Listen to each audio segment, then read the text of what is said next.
class 10th. Students, in the previous class we had completed exercise 5.2 and we had done question number first, second, third and fourth of 5.3. Today we will solve the problem of question number 5th, 6th, 7th, 8th. Okay, so take out your maths book, open your book, take out your maths notebook, take your pen, pencil, everything that you will need during the online class. So be seated properly. Okay, we are going to start today's online class. If you didn't take previous online class, then you can still watch it. In the description box you will find the link for previous class, so check description box below this video and there is a link of previous class, you can take it. So we are going to start today's online class, and the first question of today's class is on your screen now.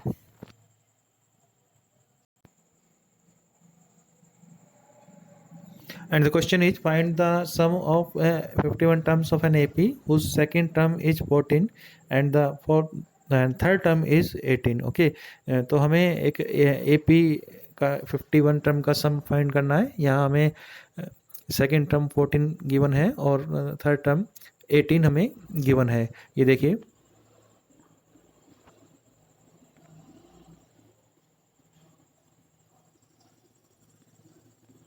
Second term हमें 14 given है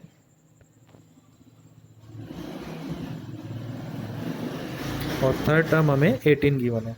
means A2 हमें given है 14 और A3 हमें given है 18. तो जब A2 और A3 हमें गिवन है, वहाँ से हमें 2 इक्वेशंस मिलेंगी और हमें A और D की वैल्यू हम फाइंड कर लेंगे. और N का वैल्यू हमें गिवन है 51. जितने टर्म्स का हमें सम फाइंड करना होता है वो N होता है. ओके, तो ये N का वैल्यू गिवन है 51. तो इस तरह से हम SN यहाँ से फाइंड कर सकते हैं. आइए देखते हैं इस क्वेश्चन को.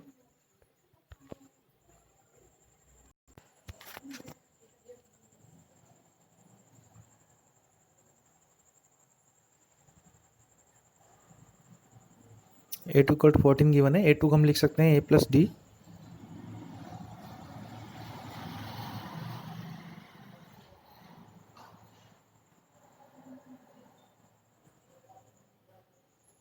A plus D equal to 14 आ गया.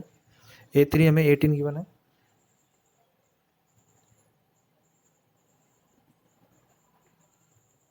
A3 को हम लिख सकते हैं A प्लस 2D.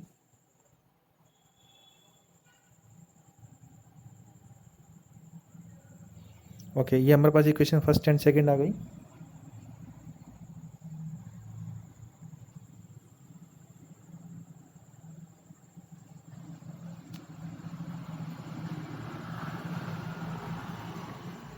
तो इक्वेशन फर्स्ट और सेकंड हमारे पास जो आ गई हैं, इनको सॉल्व करके हम A और D की वैल्यू फाइंड कर लेंगे.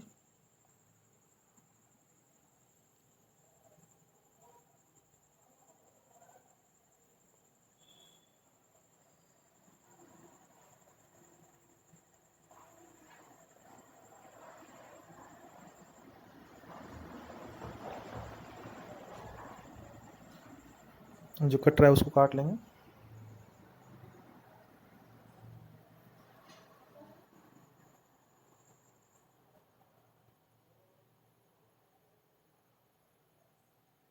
तो जो बचा है वो हम लिख लेंगे.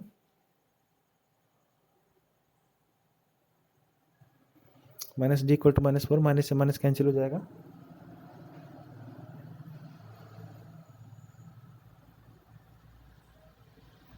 तो डी इक्वल टू 4 आ गया. डी इक्वल टू जो 4 आया है इस इक्वेशन फर्स्ट में हम पुट कर लेंगे.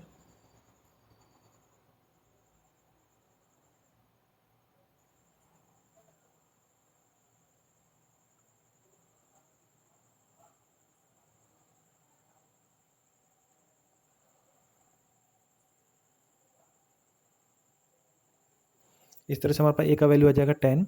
तो अब हमारे पास कंडीशन ये है कि ए का वैल्यू 10 आ गया, डी का वैल्यू 4 आ गया और एन का वैल्यू 51 है, क्योंकि 51 टर्म्स का हमें सम फाइंड करना है. तो आइए देखते हैं.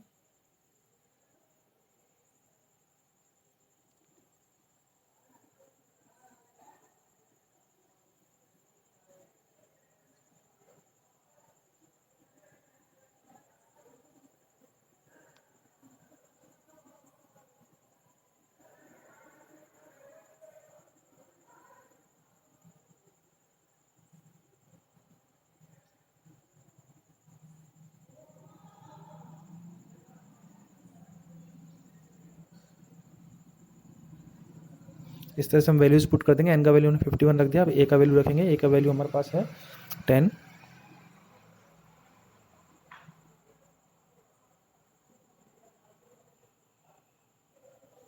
अब डी का वैल्यू रखेंगे। डी का वैल्यू हमारे पास 4 है।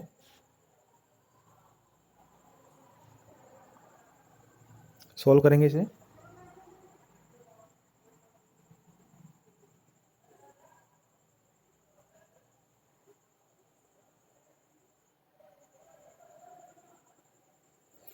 फिफ्टी इंटू 4,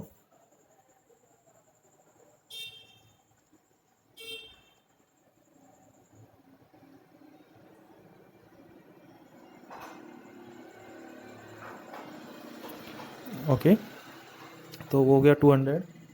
तो यहाँ हम जो वैल्यूज़ हैं उनको ऐड कर लेंगे।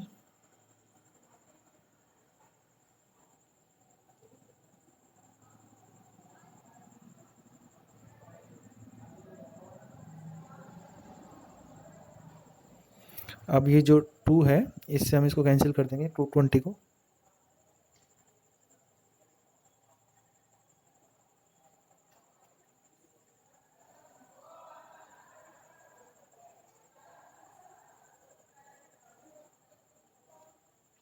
इनको मल्टीप्लाई कर लेंगे।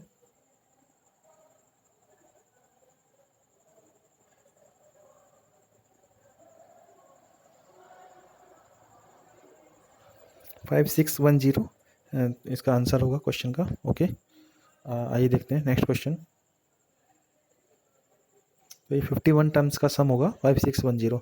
आई होप कि आपको समझ में आ गया होगा। पहले हम A2 से एक इक्वेशन बनाएंगे, a plus D equal to 14, और फिर A3 से बनाएंगे a plus 2d equal to 18, और फिर इनको सॉल्व करके a और d की वैल्यू फाइंड करेंगे। n का वैल्यू 51 दिया था, उसको एस एन के फॉर्मूले में पुट करके हम एस एन का वैल्यूज़ फाइंड कर सकते हैं। तो हमने ये 51 टर्म्स का सम फाइंड कर लिया। ये आया हमारे पास 5610। आइए देखते हैं next question. Okay, next question है question number 6। First and last term of A P given है 17 एंड 350। ठीक है, तो ये ए का वैल्यू है,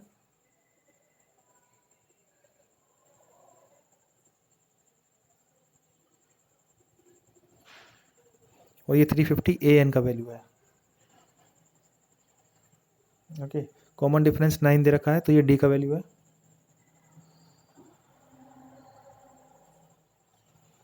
ओके, तो आपके पास ए है, डी है, ए एन है। ओके, तो इसको आप फॉर्मूले में पुट करके और ए एन के फॉर्मूले में पुट करके एन का वैल्यू फाइंड कर सकते हो।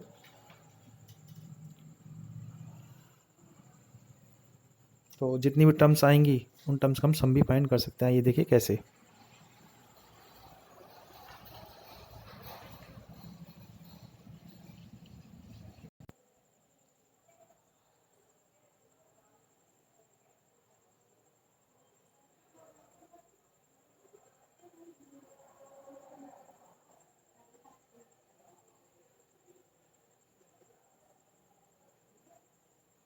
ये वैल्यूज हमें गिवन थी, तो ये हमने नोट कर ली। अब आगे देखते हैं।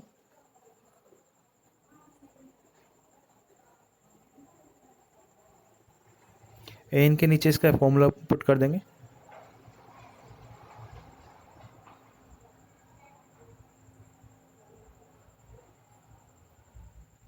ए और डी के वैल्यूज यहाँ पुट कर लेंगे।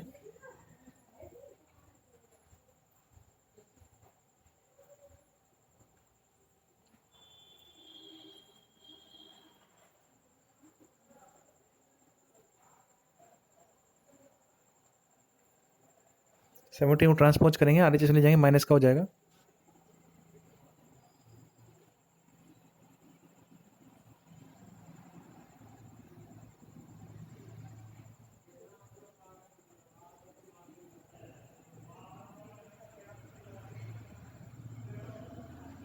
ओके, तो स्क्रीन पर अभी स्पेस नहीं है, तो इसको इरेज कर रहा हूँ, नोट कर लें आप।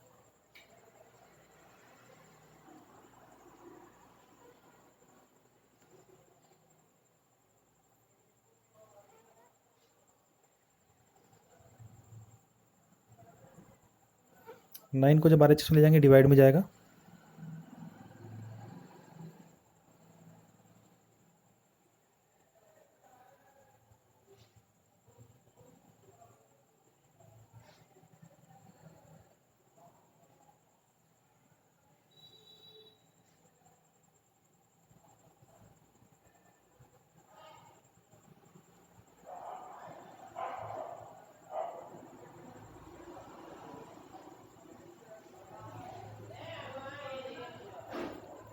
तो इस तरह से हमारे पास n का वैल्यू 38 आ गया। तो इसका मतलब इस सीरीज में टोटल 38 टर्म्स हैं।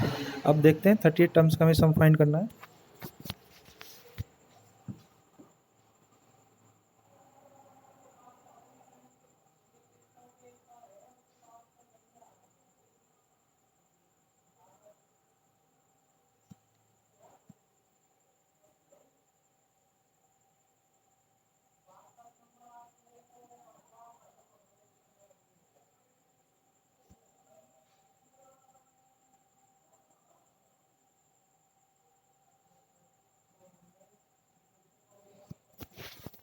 जो हमारे पास ए एन का वैल्यू था वही एल का वैल्यू होगा 350।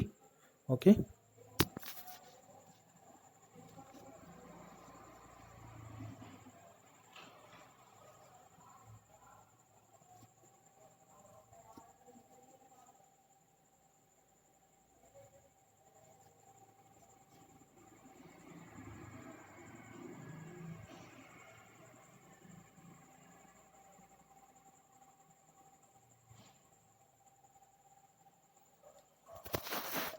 इन दोनों को मल्टीप्लाई कर लेंगे।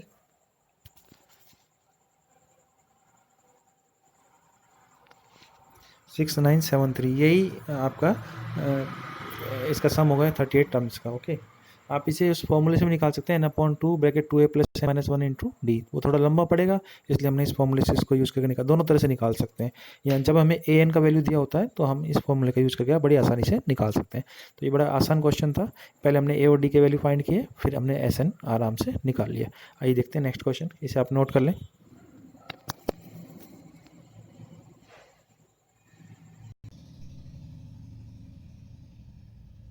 ओके, 7th क्वेश्चन देखते हैं। Find the sum of all odd numbers divisible by 3 between 1 to 1000। कि 1 से लेकर 1000 के बीच में जितने भी ऑड नंबर 3 से डिविजिबल हैं उनका सम निकालना है। तो आइए देखते हैं किस तरह से ये क्वेश्चन होगा। सबसे पहले हम वो नंबर फाइंड करेंगे जो कि 3 से डिविजिबल हैं और ऑड नंबर्स हैं। वो नंबर कौन कौन से? जैसे 3 से डिविजिबल 3 है और 6, लेकिन 6 ऑड नंबर नहीं है, तो हम लेंगे 9।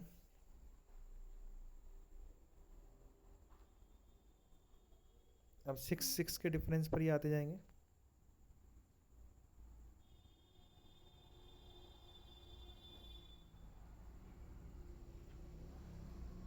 तो हमें लेने हैं 1000 तक, तो लास्ट नंबर आएगा 999 जो कि ऑड नंबर भी है और 3 से डिविजिबल भी है। ओके, तो हमारे पास सीरीज बनेगी 3 9 15 21 999। ओके, तो यहाँ से हमें सम फाइंड करना है। ओके, तो इसमें ए है, डी है, लेकिन एन नहीं है। तो सबसे पहले ए एन से हम एन फाइंड करेंगे, फिर हम इसका सम भी फाइंड कर सकते हैं।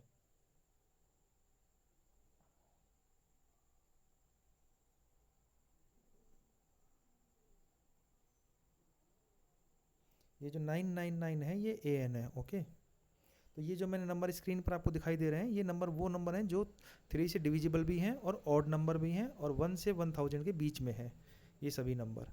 ओके, तो हम इस सीरीज से इनका सम फाइंड करेंगे।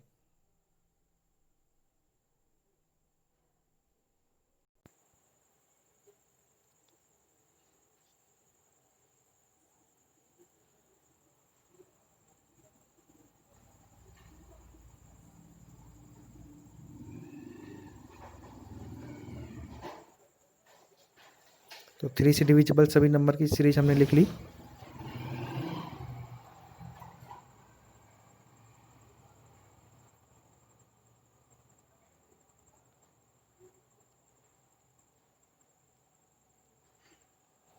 ए एन इक्वल टू 999 आ गया।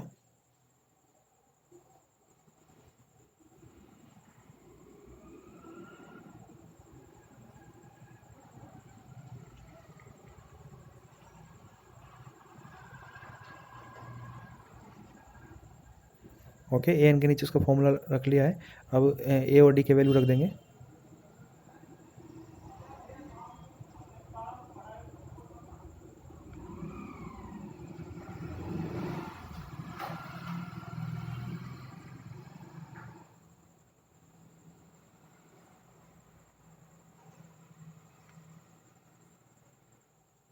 अभी स्क्रीन पर जगह नहीं है इसलिए इसको इरेज कर रहे हैं।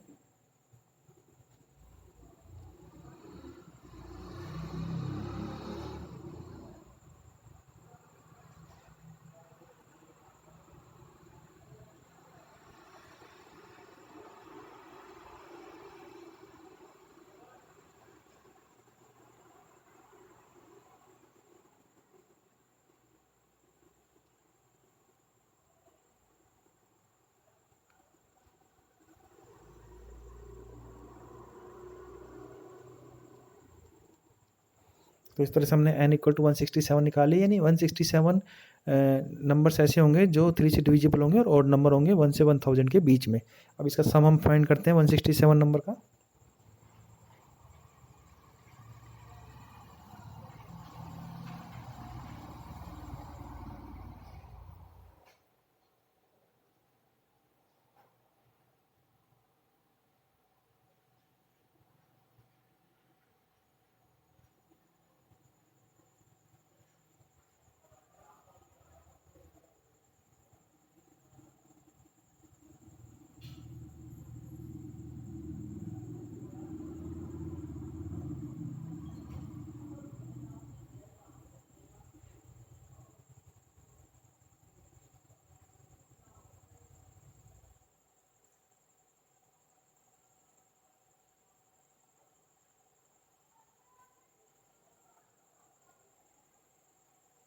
इसको आप सॉल्व कर लें, 167/2 999 प्लस 3 को आप ऐड कर दें और उसमें 2 का डिवाइड करके 167 से मल्टीप्लाई कर दें, वही इस क्वेश्चन का आंसर भी होगा। इतना आप कर सकते हैं।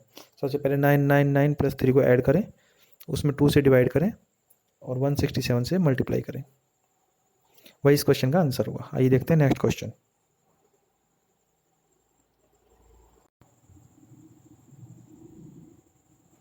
तो स्टूडेंट्स आज की क्लास में आपको 5, 6, 7 क्वेश्चन कराए गए हैं, तो आपको यही क्वेश्चन अपनी नोटबुक में करने हैं और इनकी प्रैक्टिस भी करनी है। ओके।